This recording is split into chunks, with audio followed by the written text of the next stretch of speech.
Dear students, आज जो आपके साथ मैं टॉपिक शेयर करना चाहता हूँ वो है land, water, soil, natural vegetation and wild life. प्यारे बच्चों, सबसे पहले हम जानेंगे what is land. The portion of earth above water is land. यानी पानी से ऊपर जितना भी हमें दिखता है वो लैंड कहलाता है। चाहे वो प्लेन्स हो, चाहे वो प्लेटूस हो, चाहे वो माउंटेन्स हो, चाहे वो हिल्स हो, चाहे वो वैलीज हो। And this land is most important resource. क्यों ये इंपॉर्टेंट रिसोर्स है? क्योंकि अगर आप बात करेंगे माउंटेन्स की, they act as a supporter of climate of a particular place. और माउंटेन जो है they support ecological balance when it comes to forests, when it comes to wildlife, when it comes to glaciers, when it comes to precipitation and all. इसके अलावा land covers about 30% of the earth's surface. यहाँ पे गौर करने वाली बात है मेरे बच्चों कि इस पूरे अर्थ पे जो हमारा अवेलेबिलिटी ऑफ लैंड है वो खाली 30% है। और इस 30% पे उसका जो 70% है, इस 30% या 70% पे 90% पॉपुलेशन रहती है। और बाकी की जो 30% है वो उन इलाकों में रहती है जहाँ पे डेजर्ट है, जहाँ पे स्टीप स्लोप्स है, जहाँ पे हार्श कंडीशंस है, रगड टोपोग्राफी है। तो इससे ये साबित होता है हमारे पास लिमिटेड स्पेस अवेलेबल है to live and to carry out different activities of our day to day affair. प्यारे बच्चों, अगर देखेंगे this land is not evenly distributed, it's unevenly distributed. इसका मतलब क्या हुआ? जैसे मैंने अभी अर्ज किया हूं, अगर मैं एक प्रोफाइल बनाऊं, इस प्रोफाइल से आपको समझाने की कोशिश करूं। ये हमारा ओशन बेस हो गया, दिस इज आवर कोस्ट, ये हमारे प्लेन्स हैं, ये हमारे प्लेट्यूज, ये हमारे हिल्स, ये हमारे माउंटेन्स, ये हमारी वैलीज। आप अगर इस प्रोफाइल को देखेंगे आपको खुद अंदाजा होगा कि अगर आप ही से मैं पूछूं which one of the physiographic division is suitable for settlements, तो आपका जवाब सीधे होगा सर प्लेन्स। क्योंकि इसकी टोपोग्राफी जो है that is undulation free to some extent. और अगर इसको देखें, माउंटेन्स को, हिल्स को या इस प्लेटू रीजन को, इसकी टोपोग्राफी उतनी ज्यादा कंड्यूसिव नहीं है। यही मैं आपको कह रहा था कि इस टोपोग्राफी जो है this is called rugged topography, या कि स्टीप स्लोप्स की बात करें या लो लाइंग एरियाज की बात करें जो ससेप्टेबल होते हैं वाटर लॉगिंग के लिए। अगर मैं इस कोस्टल एरियाज की बात करूं, we do not prefer mostly coastal areas, क्योंकि these very areas are number 1 susceptible to floods, number 2 इनमें वाटर लॉगिंग की प्रॉब्लम हो जाती है, जो भी बहुत सारे इलाकों में आज की डेट में प्रॉब्लम है। आगे चल के देखते हैं मेरे बच्चों लैंड यूज। अब इस लैंड को हम कैसे इस्तेमाल करते हैं, the way we use the land. Land को कैसे इस्तेमाल किया जाता है आप देख सकते हैं, एग्रीकल्चर के लिए और बाकी एक्टिविटीज के लिए। आप एग्रीकल्चर के अलावा आप कॉमर्शियल एक्टिविटीज की बात कीजिए, आप इंफ्रास्ट्रक्चरल डेवलपमेंट की बात कीजिए, या आप नॉन एग्रीकल्चरल एक्टिविटीज की बात कीजिए, उस सिमत ये हमारी जमीन इस्तेमाल होती है। बट द थिंग इज, इस लैंड पे कुछ फैक्टर्स इफेक्ट करते हैं as far as its quality is concern. क्या क्वालिटी? फिजिकल फैक्टर्स की अगर हम बात करें, topography, soil, climate, minerals and availability of water. These factors determine the quality of a land. जिस पोर्शन पे मेरी कंड्यूसिव टोपोग्राफी है, मेरा अच्छा सॉइल कवर है, क्लाइमेट भी कंड्यूसिव है, मिनरल बेस भी है, वाटर भी है, इस इलाके को मैं ऑक्यूपाई करना चाहूँगा और यही इलाके ज़्यादा ऑक्यूपाई है। और बाकी ह्यूमन फैक्टर्स की अगर बात करें, population availability of technology, it also decides what type of activities are to be carried out in a particular place, in a particular region on the surface of earth. Next, threats to the conservation, threats and conservation of land. अभी मैं अर्ज कर रहा था, you have only 30% of the total earth surface which is of land, and that 30% has to be used for all the activities which are related to our sustenance, to our development, to our day-to-day affairs of life. अब threats की बात कहाँ आ गई है मेरे प्यारे बच्चों? सबसे पहला जो थ्रेट है, दैट इज डिफॉरेस्टेशन। इस डिफॉरेस्टेशन की वजह से हमारा जो लैंड है वो डिग्रेड हो रहा है। इसके साथ साथ एग्रीकल्चर के नाम पे, ग्रीन रेवोल्यूशन के नाम पे जो हमने फर्टिलाइजर्स का इस्तेमाल किया, पेस्टिसाइड्स का इस्तेमाल किया, एक्सेस ऑफ इरिगेशन का इस्तेमाल किया, उसने ना हमें लॉ ऑफ डिमिनिशिंग रिटर्न के हवाले किया, बल्कि हमारी जो लैंड की क्वालिटी है वो इस हद तक खराब हो गई है, अब वही ज़मीन, वही खेत आज फसल के काबिल नहीं रहे। This is the way how our land is deteriorated. अगर मैं अब बात करूं एग्रीकल्चरल लैंड, यहां से पॉपुलेशन बढ़ रहा है, वहां से हमारा लिमिटेड स्पेस है, पॉपुलेशन बढ़ने के साथ साथ हमारी डिमांड ऑफ फूड भी इंक्रीज हो रही है और बाकी डिमांड्स भी इंक्रीज हो रही है। लेकिन प्यारे बच्चों, आप ध्यान से सुनिए, अगर हमने वक्त चलते इस पे ध्यान नहीं दिया तो शायद ये जमीन हमें जवाब करेगी, हमें रहने के लिए कोई जगह ही नहीं होगी। इसीलिए यहां पे कंजर्वेशन की बात आती है। मेरे प्यारे बच्चों, सबसे पहले अगर हम कंजर्वेशन की बात करें, first and foremost thing is afforestation.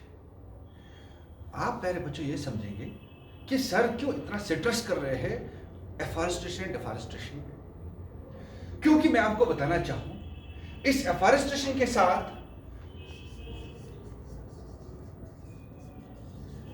जुड़ा है हमारा रेनफॉल। रेनफॉल से डायरेक्टली डिपेंड है एग्रीकल्चर और बाकी अलाइड एक्टिविटीज।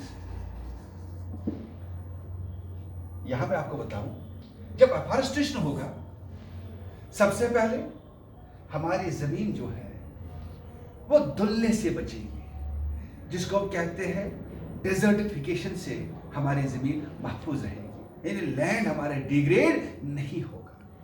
जब एफॉरेस्टेशन करेंगे तो रेनफॉल की सूरत हाल अच्छी हो जाएगी, there will be enough of precipitation. When there is enough of precipitation, there will be enough of irrigation available for agriculture. When there is enough of rainfall and irrigation available for agriculture, we know that in our country India, our economy is agrarian economy. That means directly or indirectly we are supporting our sustenance, we are supporting our economy as well.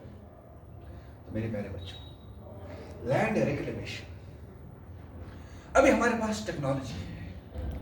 We cannot say that this portion of land cannot be used, but we should say this can be used by putting little efforts.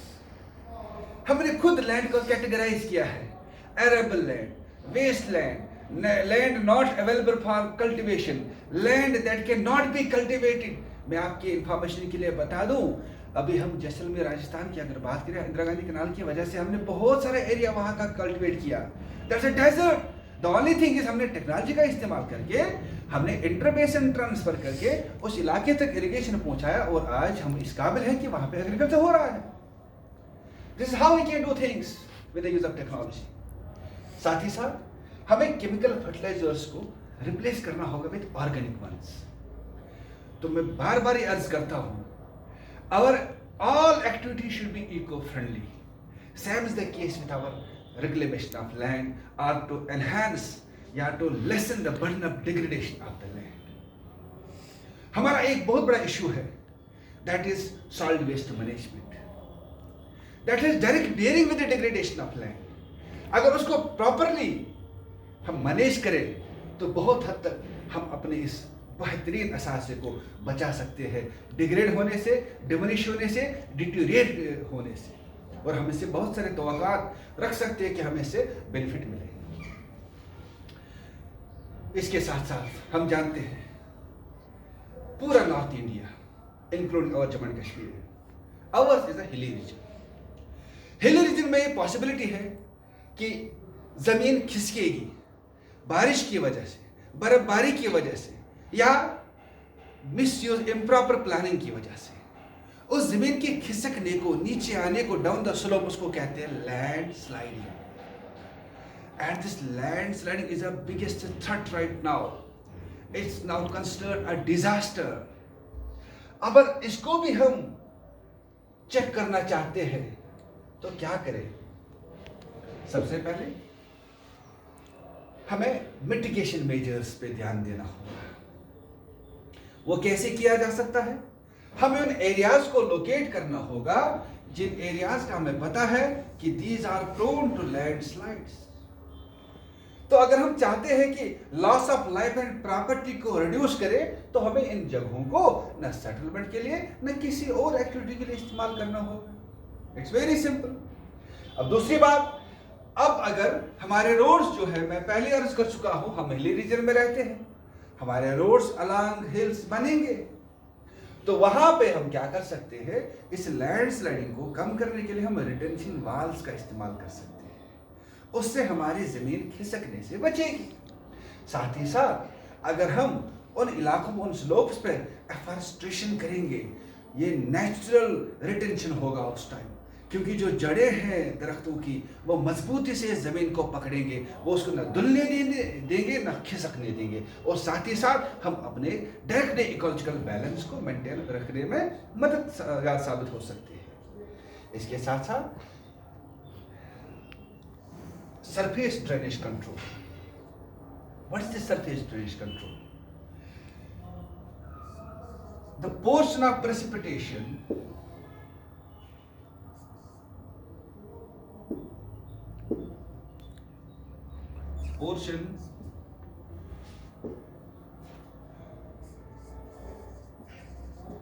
of precipitation which runs on the surface is surface runoff। जब हम erosion की बात करते हैं, चाहे वो sheet erosion हो या गली इरोजन हो, वो इसी सरफेस रनऑफ से होता है। जब डाउन द स्लोप, सब स्लोपी एरियाज में जब ये सरफेस रनऑफ को हम ऐसे ही खुला छोड़ेंगे, इट विल क्रिएट हैवक। तो उसी जगह पे हमें क्या करना चाहिए? अलोंग द स्लोप्स हम एक बहुत सारी तरकीबें हैं, बहुत सारे तरीके हैं। हम ट्रेंच भी खोद सकते हैं, हम पर्कुलेशन पिट्स वहां बना सकते हैं, ताकि जो सरफेस रन ऑफ है वो नुकसान का सबब ना बने, बल्कि वो सारा पानी उसमें जमा हो जाए, and that will add to the quantity of groundwater which is very well used across globe, especially in India. Next, soil. अब लैंड के बाद जो बात आती है वो सॉइल की आती है। What is soil? जमीन की ऊपर वाली तह, ऊपर वाली सतह, तह जिसको हम कहते हैं तह, which is loose, thin, unconsolidated, उसको सॉइल कहते हैं। प्यारे बच्चों, सबसे पहले हमें यह पता होना चाहिए सॉइल कहां से बनती है। सॉइल रॉक्स के डिसइंटीग्रेट होने से बनती है। Soil is formed from rocks. तो मेरे प्यारे बच्चों, अक्सर ये आपको दिमाग में आता है, we always say the soil has to be rich in minerals। पहला कंपोनेंट जो सॉइल के साथ जुड़ा जाता है वो मिनरल्स की बात आती है। Do you know why? मैं आपको बताऊं। मेरे प्यारे बच्चों, अगर हम सबसे पहले रॉक को समझने की कोशिश करेंगे, what is rock? Rock means aggregate of minerals. Rock खुद बनी है मिनरल्स से। रॉक का जो composition that itself is minerals. जब यही रॉक डिसइंटीग्रेट हो जाती है under the impact of weathering, और ये वेदरिंग क्या होती है? रॉक का टूट जाना under climatic conditions, under physical conditions, chemical conditions और बायोलॉजिकल कंडीशंस। जब इन कंडीशंस की वजह से रॉक टूट जाती है, जिसको बहुत सारे नाम हैं, जब टेम्परेचर इंक्रीज हो जाता है उससे भी रॉक टूट जाती है, जब टेम्परेचर सब जीरो हो जाता है उससे भी रॉक टूट जाती है। अभी मैं अर्ज कर चुका हूं कि रॉक्स में मिनरल्स होते हैं। बहुत सारे मिनरल्स ऑक्सीजन के साथ रिएक्शन करते हैं तो ऑक्सीडेशन होती है, उससे भी रॉक टूट जाती है। बहुत सारे कीड़े मकोड़े, इंसान, हम या जानवर इन रॉक्स के ऊपर चलते हैं, या आज की डेट में नई नई मशीनरी आई है, या आज की डेट में हम ब्लास्टिंग करते हैं। We are right now active agents of gradation, जिसको हम कहते हैं एंथ्रोपोजेनिक ग्रेडिएशन। आज की डेट में हमारी वजह से ज्यादा वेदरिंग हो रही है। तो इस तरह से रॉक के टूट जाने से जो उसके छोटे छोटे टुकड़े हैं उसका फर्दर डिसइंटीग्रेशन होता है और अल्टीमेटली सॉइल बनती है। तो मेरे प्यारे बच्चों, अब आपको समझ आ गया होगा कि सॉइल किससे बनती है? सॉइल बनती है रॉक से। कौन सा प्रोसेस? वेदरिंग के प्रोसेस से, ठीक है। और वेदरिंग क्या होता है? वेदरिंग का मतलब होता है रॉक का टूट जाना under physical, chemical and biological conditions. अब सॉइल में क्या क्या होता है मैं पहले अर्ज कर चुका हूं। इसमें मिनरल्स होते हैं, इसमें ऑर्गेनिक मैटर होता है, ठीक। अब हम हर जगह ऑर्गेनिक मैटर एक्सपेक्ट नहीं कर सकते। मिनरल कवर तो होता ही होता है। अब ये ऑर्गेनिक मैटर कहाँ होगा ये हम समझने की कोशिश करेंगे जब हम फैक्टर्स देखेंगे for the formation of soil. पहला फैक्टर है पेरेंट रॉक। ये रॉक, किस रॉक से ये सॉइल बनी है? डिसइंटीग्रेशन किससे हुआ है? Because we know that rock is not of one type, it's not monotype. इसमें इग्नियस रॉक्स है, मेटामॉर्फिक रॉक्स है, इसमें सेडिमेंट्री रॉक्स है, डिफरेंट किस्म की रॉक्स है।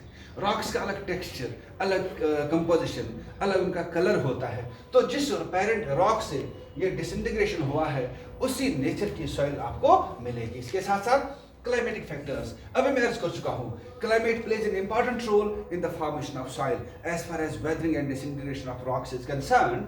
अगला टोपोग्राफी, स्लोप्स पे अगर देखा जाए तो वहां पे ज्यादा स्लाइडिंग नीचे हो जाएगी, वहां पे सॉइल कवर बनेगा, बनने के साथ साथ नीचे वो डिपॉजिट भी होता रहेगा।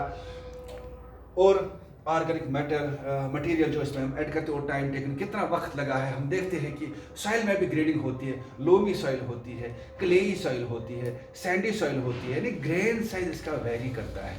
जिसका जितना कम साइज होगा उसको उतना ज़्यादा टाइम लगा है बनने में, जिसका ज़्यादा बड़ा साइज होगा उसको उतना टाइम कम हुआ है बनने से। तो इससे ये साबित होता है कि अपना जो सॉइल प्रोफाइल अभी मैं जो अर्ज कर रहा था, टॉप सॉइल जिसपे हमारी सारी कल्टीवेशन होती है, इस सॉइल में ऑर्गेनिक कंटेंट बहुत होता है। ये ऑर्गेनिक कंटेंट कहां से आता है? एक तो हम ऐड करते हैं टू आवर रिक्वायरमेंट, दूसरा अगर ये हमारी सॉइल अलूवियल सॉइल है, means the soil which is deposited bye reverse. अगर देखा जाए तो रिवर्स का कोर्स शुरू होता है माउंटेन्स से। हम जानते हैं कि माउंटेन्स पे जंगल होते हैं, इन जंगलों में जंगली जानवर होते हैं, इन दरख्तों के पत्ते गिरते हैं, पत्तों के साथ साथ जंगली जानवरों का फीकल मैटर होता है, वो सारा इसमें जब जमा होता है दैट एड्स ह्यूमस। क्या ऐड करते हैं ये? ह्यूमस। और जब बारिश होती है ये सारा ह्यूमस कंटेंट नीचे आता है सॉइल के साथ, और जो सॉइल डिपॉजिट होगी उस सॉइल को हम अलूवियल सॉइल कहते हैं। That's rich in organic material, minerals के साथ साथ। और यही जो ऊपर वाली सतह इस सॉइल प्रोफाइल की है उसको हम कहते हैं top soil, that is very much conducive for a vegetation. इसके नीचे जो सॉइल होती है इसको कहते हैं सब सॉइल। उसमें कुछ हद तक अपना ऑर्गेनिक मटेरियल जो यहाँ से परकोलेट डाउन होता है, that is to some extent added to this very second layer of soil. And next weathered material, last पे अपना पेरेंट रॉक। क्योंकि शुरू कहां से हुई है, ये सिलसिला सॉइल का बनना शुरू कहां से हुआ, पेरेंट रॉक से। डिसइंटीग्रेशन की वजह से वेदर्ड मटेरियल, फर्दर डिसइंटीग्रेशन सब सॉइल, जिसमें हमने कंटेंट्स ऐड किए ऑर्गेनिक मटेरियल, वो बन गया अपना टॉप सॉइल। तो प्यारे बच्चों, अब आपने देखा है जो सारे फैक्टर्स रेस्पॉन्सिबल है for the formation of soil. अभी मैं अर्ज कर रहा था पेरेंट रॉक। पेरेंट रॉक क्या डिटरमाइन करता है, what is the colour of soil, texture of soil, chemical properties of soil, इसका मिनरल कंटेंट कितना, इसकी परमेबिलिटी कितनी है। इसके साथ साथ क्लाइमेट की बात अगर करें, temperature and rainfall influence the rate of weathering and humus formation. ये आपको मुझे लगता है समझ आया होगा अभी जो मैंने अर्ज किया। Relief, altitude and slope determine the accumulation of soil। मैंने कहा जितना ज्यादा स्लोप होगा उतना ही ज्यादा मटेरियल डाउन द स्लोप नीचे आएगा, डिपॉजिट होके सॉइल कवर वहां थिक हो जाएगा। और इसके एग्जांपल के लिए मैं बता दूं, जब हम नॉर्दर्न माउंटेन्स की बात करते हैं, नॉर्दर्न माउंटेन्स के पास एक बहुत बड़ा जियोसिंक्लाइन था, हिमालयाज के पास। लेकिन आज की डेट में यहां सिंक्लाइन नहीं है, आज की डेट में यहां फर्टाइल प्लेन रीजन है, फर्टाइल प्लेन, जिसको हम नॉर्दर्न प्लेन्स के नाम से जानते हैं। अगर ये जियोसिंक्लाइन का एक डिप्रेशन था, ये प्लेन्स कहां से आए, यही मैं अर्ज करना चाहता हूं मेरे बच्चों। जो रिवर्स गंगा, यमुना, इंडस, इसकी ट्रिब्यूटरीज, जो सारी ट्रिब्यूटरी, जो सारे रिवर्स ने अपना मटेरियल अपने साथ लाया, उन्होंने डिपॉजिट किया इस जियोसिंक्लाइन में। डिपॉजिशन होते होते होते होते एक वक्त ऐसा आया कि यहाँ पे एक प्लेन एरिया डेवलप हुआ। That's what is the influence of climate and relief as far as the formation of soil is concern. यहाँ पे हमारा थिक सॉइल कवर है। अब फ्लोरा एंड फाना, अभी अर्ज में किया हूं कि ह्यूमस कंटेंट जो ऐड होता है अपनी सॉइल में, वो कहां से होता है। फ्लोरा मींस प्लांट लाइफ, फाना मींस एनिमल लाइफ। और इस सॉइल की थिकनेस क्या होगी, इसकी थिकनेस डिटरमाइन करता है इसको कितना टाइम हुआ है बनने से। क्योंकि आपको पता होना चाहिए, it takes thousands of years for the formation of 1 inch of a soil. तभी तो पूरी दुनिया में ह्यू एंड क्राई है about soil erosion. Why this is considered to be a serious matter? क्योंकि it's not overnight job, it's not overnight process. It's a time consuming process, weathering a slow process.